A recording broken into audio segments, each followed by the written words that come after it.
another episode of The Suited Shootist, and I'm trying a couple different things today. Number one, I'm back filming on my phone because I think it was the camera I was using that was giving me some issues, and I'm kind of going back to the background of my study. I had some comments on the last video that they actually preferred a non-CGI background, so what do you think? I mean, I still got to work with the lighting and a few other things, but I want your thoughts. Let's go ahead and jump into the video. So today I'm going to be talking about something I haven't really touched on yet, which is outside the waistband holsters. And specifically, I'm talking about the PHLster Summit, which is the focus of the video. Full disclosure, this one was actually sent to me by John and Sarah a couple of years back when it was still in development. They wanted my impressions on it, specifically as it pertained to outside the waistband carry for dress clothes. And to give you some background, the only outside the waistband holsters that I've had any experience with have been the Tenicor Arcs, and then one from CompTac that was just a neutral cant belt holster that was really designed for kind of training and competition. It's not like a duty holster or really well suited for concealment either.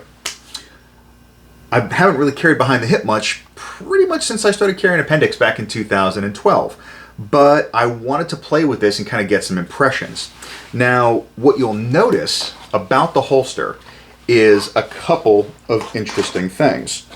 Firstly, the fact the wings are the same Tegris material. I don't know the technical name.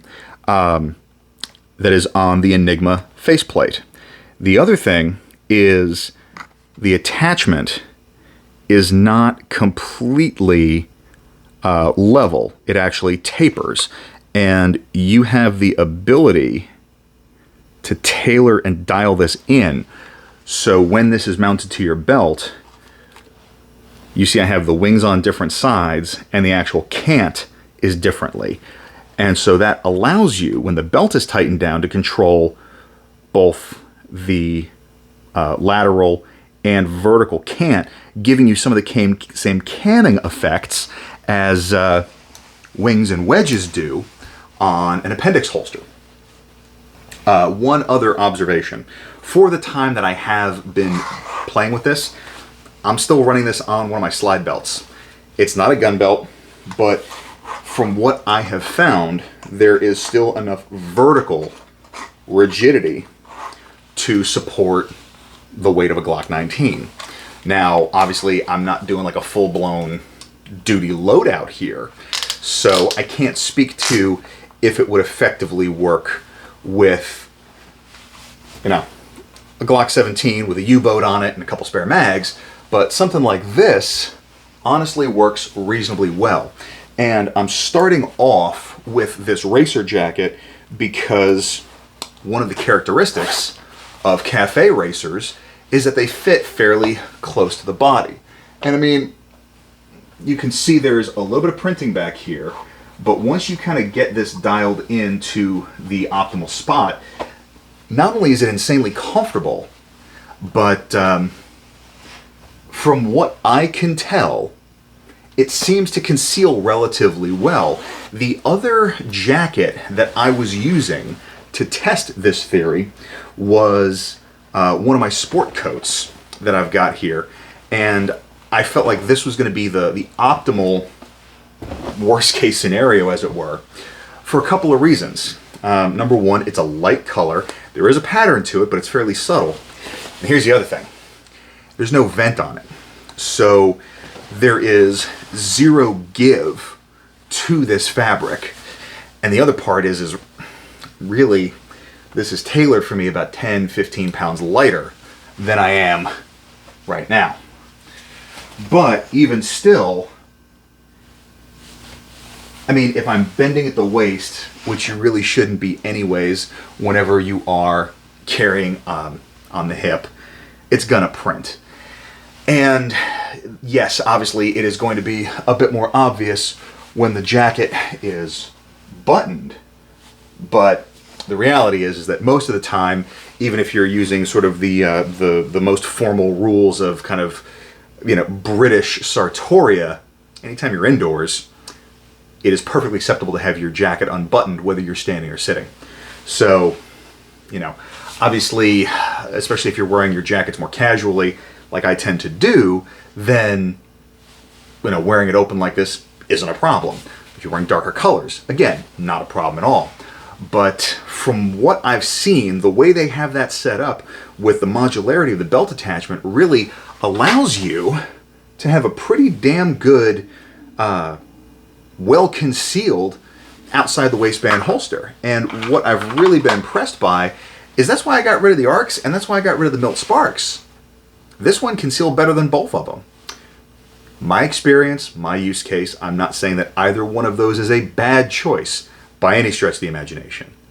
I just found that this one is better for my very limited needs. Now obviously I don't have a particularly impressive draw stroke with this because I don't really practice with behind the hip carry. That might change since I'm looking to start a Shoot Steel challenge, but that's kind of its own thing. So I want to know what questions you have about this, because again, I'm not somebody that carries on the hip all that much. I can tell you that if I were in a circumstance where I was wearing a lot of more casual jackets, like either to keep warm or stuff like that, this might be a considerably more viable option. If I was still, you know, living up in the Northeast, I can see some preference to having an outside the waistband holster on the on or just behind the hip. But yeah, what do you want to know about this? Because honestly, I think it is kind of the unsung gem of their collection. I mean, the Enigma obviously is fabulous. I've got several of my own. But if you are somebody that prefers carrying behind the hip, I definitely think that this is worth a look. And, you know, like I said, I tend to prefer to carry it kind of over my right butt cheek because with just the contours of my body, that's where I have the most negative space to conceal it most effectively. But I've seen some videos of folks kind of running it a little bit further on the hip itself, and even there, I mean, again, you can see that the jacket is pulling a little bit tighter when it's buttoned because, again, I'm not taking advantage of the negative space on my build, but unbuttoned, not really a big problem. And obviously that is going to be a little bit faster for me. So, do you have any experience with the Summit? I want to hear about it. If you have any questions on it, put those down in the comments as well, because I do think that this product deserves a little bit more attention. Now, I'm also going to say this. Well, this was sent to me. Obviously, there was no contingency about it because this is the first time in a couple of years that I felt compelled to talk about it, mostly because there were some questions coming up in the PHLster Concealment Workshop. And if you're in there, I actually share some of my kind of raw cut video of all three of those holsters, the Milt Sparks, the Tenacore, and this one, with a couple of different jackets and things like that. So aside from that, hope everybody has a fantastic week. Stay dangerous and stay sharp.